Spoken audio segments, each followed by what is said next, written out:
St. Peter's Basilica is one of the most important churches in the Catholic faith. It is one of the four major basilicas in the world, second only to the Archbasilica of St. John Lateran in terms of ecclesiastical rank. It is also the most prominent building in Vatican City, and the square in front of it was built to accommodate tens of thousands of worshippers. Above the main entrance, there are 13 statues. At the center stands Christ the Redeemer, flanked by St. John the Baptist and 11 of the apostles. St. Peter himself is not included on the roof. His statue stands prominently in the square below. The holy doors feature 16 bronze panels that illustrate significant biblical events, from the story of Adam and Eve to the resurrection of Jesus. As we entered, we were immediately greeted by Michelangelo's Pietà. This masterpiece captures the sixth sorrow of Mary, the moment when Jesus was taken down from the cross and laid in his mother's arms. It was an incredibly moving sculpture, both sorrowful and serene.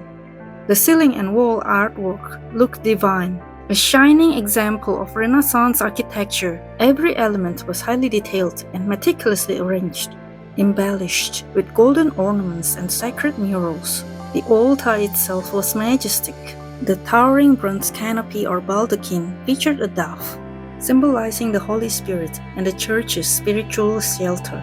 Beneath it sat a golden chair, the cathedral patron, symbolizing the Pope's authority, and just under the altar lay the tomb of St. Peter. The massive spiral columns surrounding the altar truly stood out. Compared to the other three major basilicas, this one felt even more grandeur, elaborate and sublime. Yet, despite its magnificence, the atmosphere just felt different. With the constant movements of tourists filling every corner, it was difficult to find a moment of stillness.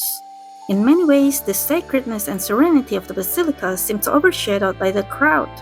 It felt more like a tourist attraction than a place of worship. Nearby stood the statue of St. Peter.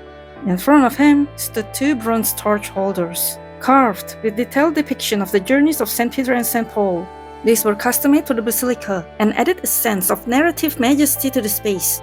Every single piece of art in the basilica was a masterpiece, breathtaking in both concept and execution.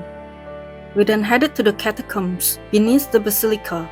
To get there, we walked through narrow corridors with low ceilings, low enough that I could easily reach up and touch them.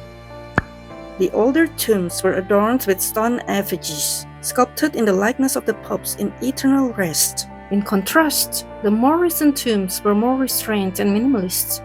We finally reached the tomb of St. Peter himself.